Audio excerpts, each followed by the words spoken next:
Picture this. It's Tuesday night. You're standing in your kitchen, bathed in the hum of the refrigerator light, just staring into the depths of a sad, completely empty fridge. Oh, the classic open fridge stare. We've all been there. Right? There's like maybe half a lemon, a questionable jar of mustard, and a single sad carrot just staring back at you. It is the universal human experience of culinary surrender, honestly. The ultimate surrender. You are exhausted from a long day. You simply do not have the energy to cook. So you make an executive decision right there on the spot. You decide you are ordering pizza tonight. A very solid Tuesday night choice. I mean, obviously. Now, I want you to hold on to that exact moment in your head. Yeah. Because 10 minutes later, you're on the couch and your phone rings. It's your friend asking if you're free to hang out tonight. Okay, so the plan is already in motion. Exactly. You say to your friend, actually, I'm going to order pizza and watch a movie. You should come over. Which is a completely standard, everyday response. Yeah, totally normal. But let's rewind the tape. Same Tuesday night, but a totally different scenario. You're on the phone with a friend who is having just a terrible day. Oh, no. Yeah, they're complaining that they're starving, they're tired, and they have no idea what to eat. And without even actively thinking about it, you just blurt out, I'll order extra pizza, you can have some of mine. Again, a perfectly functional, everyday response. Right. But here is the massive hidden catch that most people never realize. In the first scenario, you said, I am going to order pizza. In the second, you said, I will order extra. Both of those sentences are talking about the exact same evening, you know? They're describing the exact same physical action of buying a pizza in the future. Exactly. And both of them are 100% grammatically correct. But to a native English speaker, they reveal two completely different mindsets. It's a huge shift in the underlying meaning. It really is. If you swap them, like if you use will when you should use going to, Yeah. the sentence doesn't just sound a little strange. It actually rewrites the entire psychological story of how and when you made your decision. It completely shifts the narrative. Yeah. And the thing is, the listener subconsciously picks up on that shift immediately. Yes. And unlocking that subconscious narrative is our entire mission for this deep dive. If you are learning English, or even if you just want to understand the hidden gears of the language, you've probably noticed that the future tense is, well, it's a bit of a minefield. Oh, absolutely. It's one of the trickiest parts for learners. Yeah, a lot of learners just pick one pathway, usually will, and they use it as a universal safety blanket. It feels safe, right? It gets the point across. It does get the point across, but relying only on will stops you from sounding truly fluent. Exactly. You end up masking your actual intentions. So we are taking our stack of research today to figure out why your choice of future tense is secretly broadcasting your thoughts, and how mastering going to versus will is the ultimate key to sounding completely natural. Okay, let's unpack this. Well, the best place to start is by tearing down a massive misconception. When we talk about these two future forms, the core rule actually has very little to do with the future action itself. Wait, really? But they are literally called future tenses. I know, it's counterintuitive. But the fundamental difference lies in the timeline of your own mind. It is entirely about the origin story of your choice. It's about when the decision was actually forged. Okay, so to talk accurately about the future in English, you actually have to be constantly referencing the past. That is the paradox of it, yes. Oh. You are constantly signaling to the listener when the thought first entered your brain. Let's look at the going to pathway first. All right, let's do it. This structure points backward to a decision that already exists. It leans heavily on the invisible concept of already. Like it's a pre-existing condition. Exactly. If you say to me, I'm going to start the gym next month, or we're going to visit my parents this weekend, you are communicating a very specific sequence of events. You are telling me that the mental heavy lifting happened before our conversation even started. Right, you've already wrestled with the decision. You've checked your calendar. You've mentally prepared yourself for this family visit. You've packed your gym bag in your head. Yes, the intention is already fully formed, which means in the moment of speaking, you aren't deciding anything. You are merely reporting a historical fact about your own intentions. That makes so much sense. So what about will? Now, contrast that psychological state with the will pathway. Will is totally untethered from the past. Will is about right now, in this very second. So it's totally spontaneous. Exactly. The decision is forming in real time, sparked by the immediate environment right in front of the person you're talking to. Like the classic textbook example of sitting in a quiet living room, the phone suddenly rings and you jump up and say, I'll get it. Think about the reality of that moment. You didn't wake up at 7 in the morning and meticulously plan to answer a phone call at exactly 8:15 at night. Right, because you couldn't have known the phone was going to ring. Exactly. The circumstance occurred, and your decision to act emerged spontaneously to meet that circumstance. The same thing happens if you see someone struggling to carry heavy groceries out of a supermarket. Oh, yeah. You don't walk up to them and say, I am going to carry those for you. No, you say, I'll help you with that.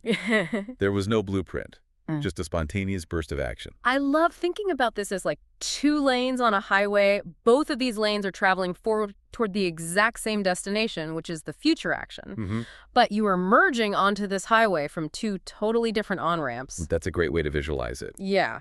With going to, you mapped out your route at the breakfast table. You've got your GPS set. You know where you are heading. With will, you were just driving along, saw an interesting billboard, suddenly jerked the steering wheel, and decided to take a spontaneous detour right this second. That visual captures the momentum perfectly. But let's take that highway analogy a step further and look at the perspective of the passenger, which is the person listening to you. Okay, I like where this is going.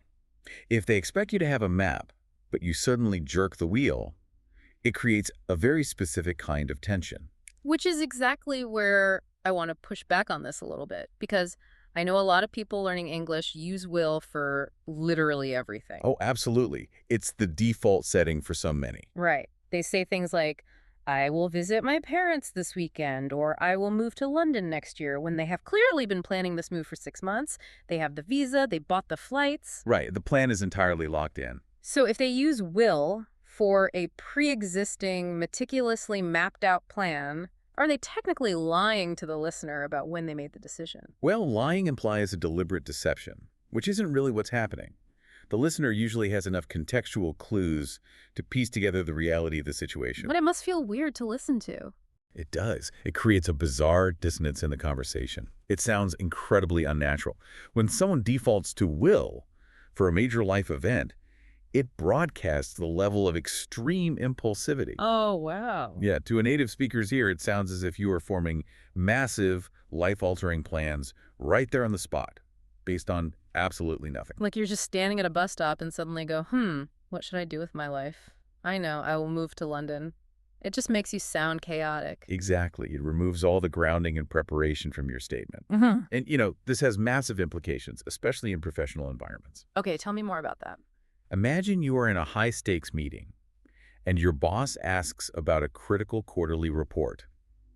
If you reply, I will finish the report by Wednesday, you are unintentionally sending a very concerning signal. Because it sounds like you hadn't even thought about the report until the boss just opened their mouth. Yes, like you're saying, oh, right, that report. Sure, I'll spontaneously decide to do that right now. Yikes. That is not a good look. It implies a total lack of foresight. You are reacting to the boss's prompt rather than managing your own workload. But if you look your boss in the eye and say, I'm going to finish the report by Wednesday. The underlying psychological message is totally different. Exactly. The message is, relax. I already have a plan. I've been actively managing my time, the decision is already made, and the wheels are already in motion. That is a staggering difference in professional competence, all hinged on a single word choice.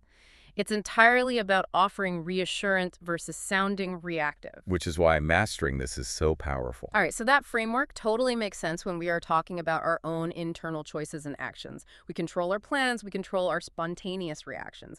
But what happens when we are talking about things entirely outside of our control? Like external events. Yeah, like the weather or a football match or what other people are going to do. How do these rules apply when we are making predictions? Well, the timeline concept still applies, but it shifts from internal decision-making to external observation. It becomes a question of where your certainty is coming from. Okay, break that down for me. Let's look at going to first. Sure. When you use going to in the context of a prediction, you are anchoring that prediction in physical, visible evidence that exists in the present moment. So you're not just guessing, you're reading the very obvious signs in the room. Exactly. You are acting as an observer of an inevitable chain reaction. If you look out your living room window and see a wall of dark, heavy clouds rolling in, The wind is violently whipping the trees, and the temperature suddenly plummets. You don't look at your friend and say, it will rain. No, you say it's going to rain. No. Because you aren't conjuring a prophecy out of thin air. You are stating a logical conclusion based on undeniable physical data presenting itself to you right then and there. Oh, it's like being in the passenger seat of a car on the highway, and traffic comes to a complete dead stop for 3 miles. You look at the clock, you look at the sea of red brake lights, and you say, traffic is terrible, we're going to be late. Perfect example. Ah. You aren't tapping into a crystal ball. You're just doing basic math on the evidence surrounding you. Right. Or consider the physics of a precarious situation. You are watching a colleague carry a stack of cardboard boxes that is way too tall. The boxes are wobbly, leaning dangerously to the left, and the person stumbles. You say, those are going to fall. Because the fall is basically already happening. Yes, the physical evidence is actively playing out in front of your eyes, and you are just narrating the inevitable conclusion of that evidence. Okay, so if going to is reserved for hard, undeniable evidence that's playing out in real time, what role is left for will? If I'm not looking at wobbly boxes or dark clouds, what am I doing? Well, will steps in when you leave the realm of hard physical evidence and enter the realm of abstract expectation. Abstract expectation. Okay. You use will when your prediction is built on general knowledge, personal beliefs, historical patterns, or just your own internal opinions. So it's more subjective. Very much so. Yeah. If your friend is pacing the floor, incredibly nervous about a major job interview tomorrow, you don't have physical evidence of how the interview will go. You aren't in the room. But you say to them, I think you'll do well in the interview, or she'll probably get the promotion. Because I know my friend is smart and capable, I'm taking my past knowledge of them and projecting it forward. It's an opinion, a vibe, a gut feeling. Exactly. It is a statement of personal belief. Phrases like, I'm sure you'll figure it out, or I don't think they'll agree to the new contract. Right. These are expectations. They are educated guesses about the future, not inevitable conclusions drawn from a leaning tower of boxes right in front of your eyes. So to distill this for everyone listening, keeping our 2 pathways clear. Going to is like reading the literal weather. You see the storm clouds, you call the rain. But will is like reading the room or trusting your intuition. You are offering your perspective. And what's fascinating here, the part that native speakers do completely instinctively, is how these subtle choices reveal the speaker's internal processing method to the listener. Okay, how so? When you choose to use going to, you're implicitly telling the listener, you can trust me, because I am looking at tangible data. Mm-hmm. But when you choose will, you are signaling, I am offering you my personal confidence and belief. Oh, wow. You are giving the listener a backstage pass into your mental framework without ever having to stop and explain, hey, I'm basing this on my gut feeling. Exactly. Yeah. Which is exactly why relying exclusively on will as a safety blanket robs you of so much conversational nuance. Yeah. You completely lose the ability to signal how you know something or why you believe it. That is huge. Okay, so we've mapped out the timelines. We have the internal origin stories plans versus spontaneity and the external predictions evidence versus opinion. Now let's talk about the mechanics and the emotional temperature of these words. Because they don't just structure a sentence, they carry a very specific weight or vibe, if you will. Oh, they're heavily emotionally coded. Let's briefly touch on the gentle mechanics first, though, because they matter. With going to, it always requires the verb to be, am, is, or are. Right. A major mistake learners make is dropping it entirely and saying, I gonna call you. Exactly. And in casual, everyday speech, going to almost always blends into gonna. But remember, when you're writing or formalizing the thought, it's still rooted in the going to structure. And what about the mechanics of will? A will takes the base verb directly. The common uninvited guess we see here is the word to. People will say, I will to go, instead of just, I will go. Right. Just keep it clean. I will go. So beyond the grammar, let's look at the emotional weight. Like we said, will feels incredibly light, warm, and generous, especially when it is contracted to O. And logically, this aligns perfectly with its function. If will is the language of spontaneous reactions, it is the perfect vehicle for offering help. I'll hold the elevator, I'll grab the check, I'll help you clean this up. It feels like a gift you are handing someone in real time. It's frictionless. But going to carries a fundamentally different emotional frequency. Because it requires a pre-existing plan, it feels heavier, more grounded, and far more committed. It implies that thought, preparation, and intention have been brewing beneath the surface. Precisely. This makes me wonder about high-stakes emotional situations like promises or apologies. This feels like a massive gray area. If I've really messed up and I am apologizing to my partner and I say, I promise I'm going to do better versus I promise I'll do better, does the listener actually feel a difference in their gut? Oh, they feel a profound difference, even if they couldn't articulate the grammatical rule behind it. Really? Tell me why. Saying, I promise I'm going to do better, carries significant, serious weight. Because going to broadcasts a pre-existing plan, it tells your partner that you haven't just decided to change your behavior right this second, just to end the argument. It implies introspection. Exactly. It signals, I have been actively thinking about my flaws, I have a strategy in my head to make a real change, and I am already committed to that process. It sounds like a blueprint for actual growth. Like you're doing the work. Yes, it shows the work has started. But if you say, I promise I'll do better, Let me guess. Because will is spontaneous, it feels reactive. it feels incredibly reactive. It sounds like a sudden defensive maneuver. Yeah. You are making the decision right now, in the heat of the moment, as a direct response to the conflict. Wow. Now, it is still a valid promise, Uh-huh. but it completely lacks the deep, premeditated structural weight of going to. It feels like a Band-Aid rather than a cure. That is just incredible. You can literally dial up or dial down the perceived sincerity of an apology simply by swapping one tiny future tense for another. It really highlights how much invisible heavy lifting these words are doing beneath the surface of everyday conversation. I've also noticed this emotional weight really exposes itself when we turn these words into negative. Oh, absolutely. The negatives are where the emotional boundaries are drawn. Let's talk about won't versus will not. When we use will in the negative, the natural conversational instinct is to contract it to won't. Like, I won't be able to make it to the party or the car won't start. It remains relatively smooth and conversational. But if you intentionally break that contraction apart, like if you refuse to say won't and instead spell it out and say I will not, The entire temperature of the room drops to freezing. I will not is one of the firmest, most unyielding phrases in the English language. I will not tolerate this behavior, I will not accept these terms. Exactly. It ceases to be a simple negative statement about the future. It becomes a steel wall. It is a boundary being slammed down. It's so intense. You are using the absolute clarity of will to communicate an unbreakable, non-negotiable stance. It removes all the warmth and generosity we usually associate with the word and replaces it with sheer, spontaneous force. It's fascinating how a word meant for casual, sudden offers of help can be weaponized into a total shutdown just by refusing to contract it. Language is a powerful tool. Okay, to make sure everyone listening can immediately apply all this psychological nuance, let's step into the mistake lab. Let's do it. Let's troubleshoot some of the most common and sometimes hilarious traps people fall into when their brains scramble these two pathways. The most prevalent issue, as we discussed, is overusing the safety blanket of will for pre-existing plans. Saying, I will travel to Spain next month when you have your itinerary completely booked. Right. You will be understood, but you project a chaotic, impulsive energy. Exactly. But the reverse mistake, applying the heavy, premeditated energy of going to a situation that demands spontaneous warmth, is almost funnier to me. Oh, I love this one. Give us the scenario. It creates a deeply bizarre social interaction. Imagine you are at a cafe. The person at the table next to you accidentally bumps their bag, and their keys fall onto the floor. Okay.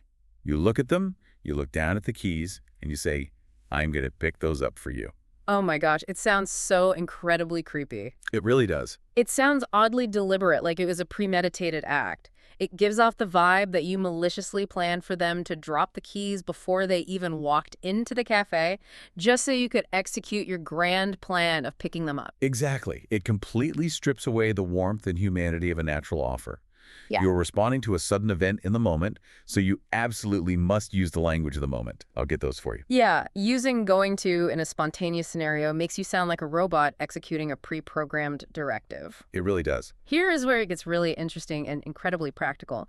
The research actually provides a fantastic ultimate memory trick to help you visualize these rules in real time. Yes, this is my favorite part. Because when you're speaking, you don't have time to run a mental checklist of, wait, is this spontaneous? Is this premeditated? Am I reading the evidence or reading the room? You need a fast visual anchor. I highly recommend adopting this dual mental image.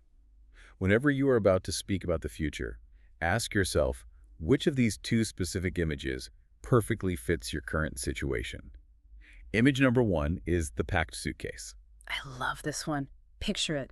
Picture a suitcase sitting by the front door. The clothes are meticulously folded inside, it's zipped up, the travel plan is already made, and the intention was finalized long before you walked over to the door. That is going to. If the plan exists in your head before you open your mouth to speak, it is the packed suitcase. I'm going to move next month. We're going to get dinner after work. What? You are just showing the listener the suitcase you already packed. Precisely. Now, image number two is the opening door.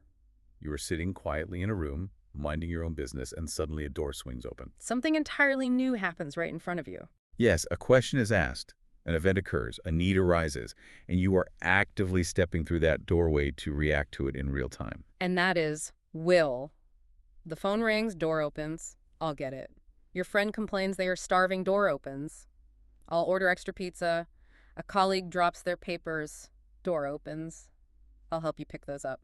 So the golden rule, if you forget absolutely all the deep psychological analysis we've explored today, Yeah. use will for the opening doors, the sudden offers, the spontaneous decisions, the gut feeling predictions. And use going to for the packed suitcases, the carefully crafted plans, and the undeniable visible evidence right in front of your eyes. It's such a brilliant framing because it moves grammar out of a dusty textbook and turns it into a real, physical space you can actually imagine navigating. It really is. And really, that visual is the entire synthesis of this deep dive. Relying exclusively on will to talk about everything in the future is like having two perfectly good hands and insisting on only ever using one. I mean, yes, you can survive. Yes, you can point at things and generally make yourself understood. But knowing how to seamlessly alternate between will and going to, knowing instinctively when to show someone your packed suitcase and when to boldly step through an opening door, that is what gives your speech texture. It transforms you from someone who is merely technically competent to someone who sounds fluidly, effortlessly natural. It's the difference between speaking a language and actually communicating in it. Perfectly said. And to you, the learner listening right now, your brain might often tell you that grammar is overwhelming. It might feel like a series of rigid, arbitrary rules designed entirely by academics just to trip you up in conversation. But this deep dive proves that it's really not about abstract rules at all. It's about understanding the deeply human moments behind the words. Language is just a tool we use to show each other our internal intentions, our confidence, and our emotional warmth.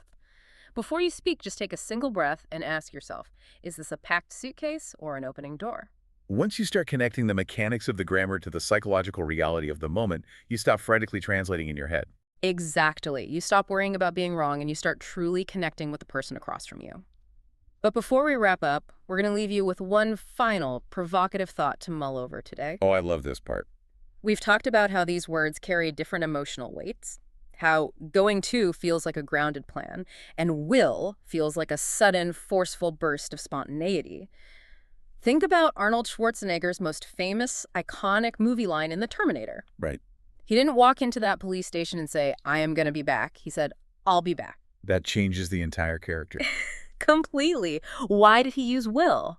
Because will, in that context, sounds threateningly spontaneous. It sounds like a sudden, unbreakable, violent promise of vengeance forged right in that second. It's an opening door, but a very terrifying one. Exactly.